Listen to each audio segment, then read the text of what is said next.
sports card prices are being manipulated and no one is really talking about it. Ever wonder why your sports cards they're losing value? It's not just the market, but it's something much bigger that is happening that who's behind this. And what does this mean? I guess you could say for collectors like you and I, is your collection at risk?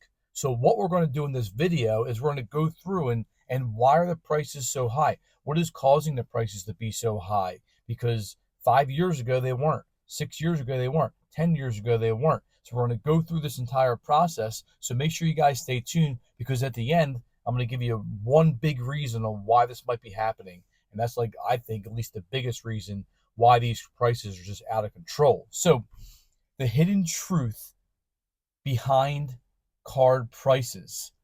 The first thing that I was researching when I was trying to think of things for this video was shill bidding.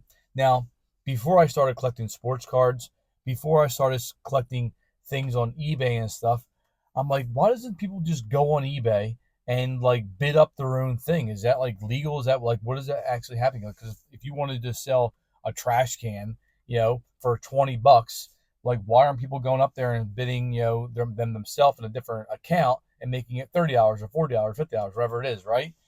Didn't know that was called shill bidding, and I didn't really know that people actually did that for sports cards. So these fake sales, if like you put like a Shohei Ohtani and nobody bids on it, and then you bid it yourself up to like $40, and then you pay yourself in a sense, really, and then you put it on again. There you get some red flags going. If the same pictures on again, you see that card, the same exact card, same exact pictures, 3 or 4 or 5 times in a row, you can tell that it's a fake sale. You can tell that it's shill bidding. Sorry. The Luka Doncic, he had a card, the Prism Silver back in PSA 10, and that card was $5,000, and people bid on it. There was a bidding war, and then all of a sudden it was relisted, and it was relisted because that absolute bidding war was fake. So it happens all the time, and sometimes really, really big cards, really, really small cards. When boxes come out, sometimes there's bogus blaster boxes or big sales that they're trying to do, and they're all bogus. This is a picture that somebody found on the internet. I know there was something the other day when I was looking at buying, and it was people were saying this was a fake sale. So I mean, there's things happening all the time, not just sports cards, but in a sense generally on shill bidding.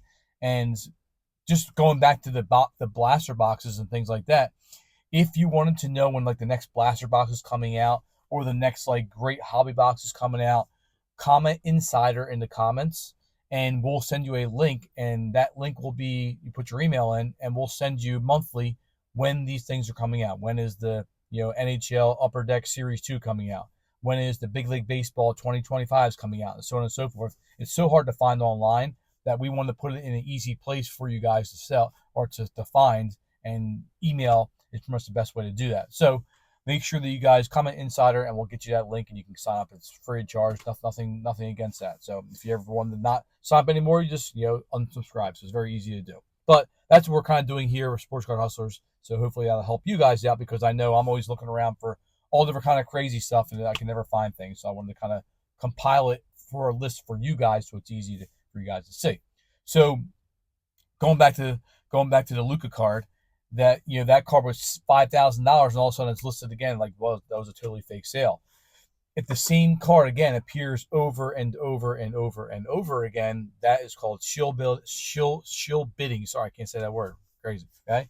And the PWCC back in 2021, they got booted out of eBay for doing that. So some companies do that, some people do that. So you have to watch and make sure you definitely research, make sure you can kind of find things that are not really fake sales, because who wants to do fake sales? Pump and dump, next part of this hidden truth about sports card prices. Pump and dumps happen all the time. Pump and dumps happen on sports cards. Pump and dumps happen on stocks. When they pump up a stock and then it drops, pretty easy to understand. But how that happens in sports cards is, I believe at least, that breakers, they hype up the card that they have, and then they try to sell that card, and or the breakers or the influencers, and they have that same exact card. They try to sell it, and then then they're done with it, and then the card drops in price. Example, I think it was 2023, Jordan Love, the rookie card. He had a great rookie game. His card spiked up, and then people sold it, and then a week later, the card was 40% less money. So that's before the next game. So I mean, yes, rookie cards do vary a lot more than like Hall of Famers and things like that. But again, you have to watch, and you have to watch for pump and dumps. And I mean, I have a perfect example. I told you this last time that there was a CJ Stroud card that I had. It was a green variety from the Donruss Optic 2023. And I sold that, I think it was like for like a certain amount of money. I think it was like 250 or 260 that I sold it for, because I'm like, you know what, I'm gonna not just hold on to it and hold on to it and whatever. So I don't really sell a lot of cards. But I did sell that card and sold it for 250 or whatever it was, and now I look back on the eBay listings now, and the cards are all worth like $70. So I mean, there's a lot of pump dumps happening, and not that I'm pumping up anything, but I mean, I just kind of figured that his value was very, very high because he didn't play a game yet, and rookie cards are very, very, sporadic in their pricing. They go up and down depending on the game. So you have to watch with that stuff. Grading companies, how their role in manipulation. So PSA, BGS, you have SGC, not to be mixed up with sports card hustlers, right?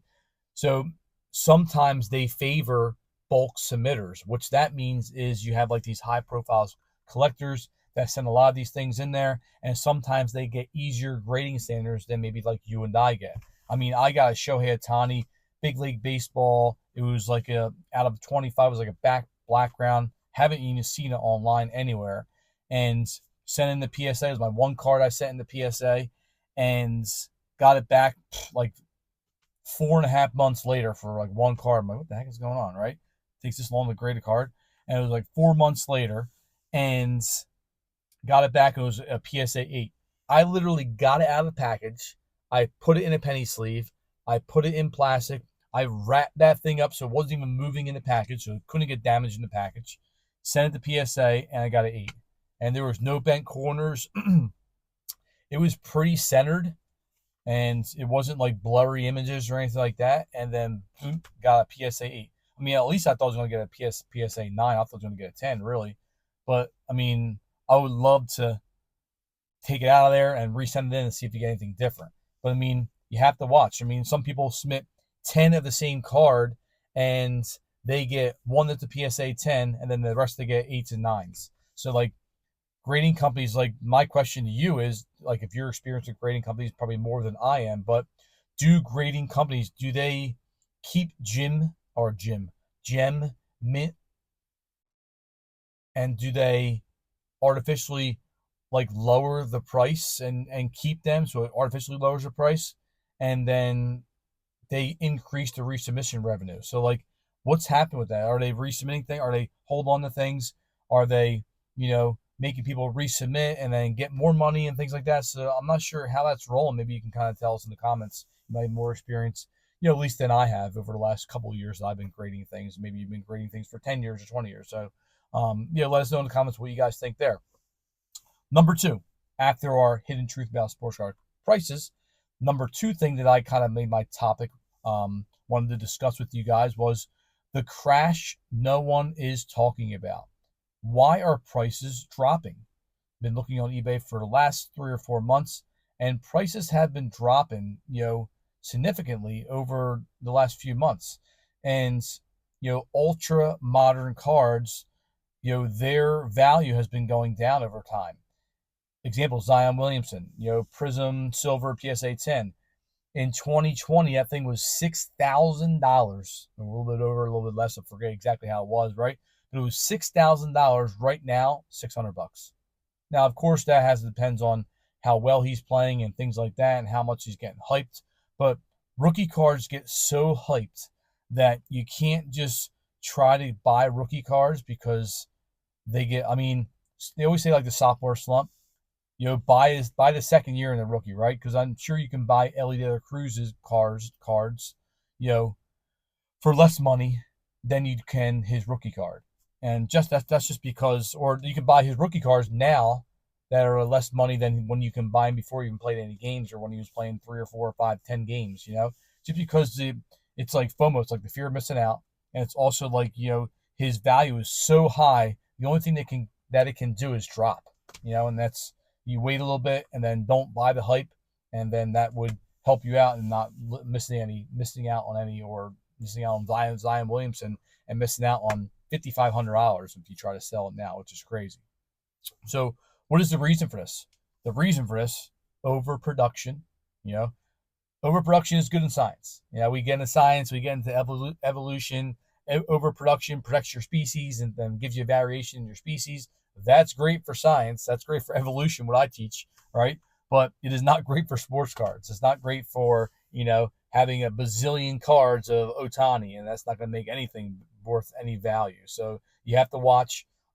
There's too many graded copies out there now, so that diminishes the price. That makes the value go down because the demand is down, and you have this high supply of different kind of things, right?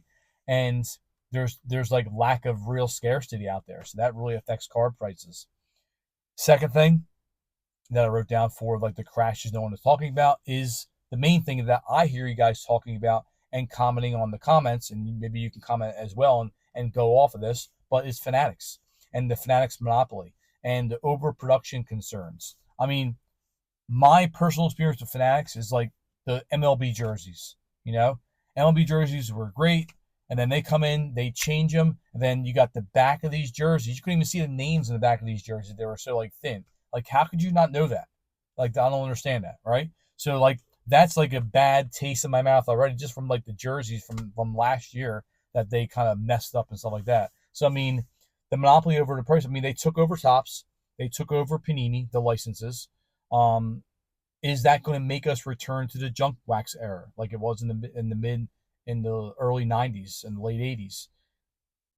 Overproduction kills the market, and when it kills the market, it makes things not value at all. And are like we in the midst of that right now. So let us know in the comments what do you think about that, because we've been having some good discussions over the last few videos when I kind of mentioned it and things like that. So if you made it to 12 minutes, great job. Send us some messages in the comments. What do you guys think? Last thing I wrote down that the crashes I want to talk about, and the second part that I'm talking about is retail wax. Retail wax is a bad investment. I'm going to put it straightforward to you guys, okay? Not pre-2020 was not a bad investment. Last 4 or 5 years, it is a bad investment. Boxes are more expensive, sorry. The odds are worse, If you do get an auto, you're getting like, who the heck knows, Some person you never even heard before, or some like reliever that's not even that great, which is fine. You have to do that in the market anyway. But all retail, like 95% of that is like cards like that.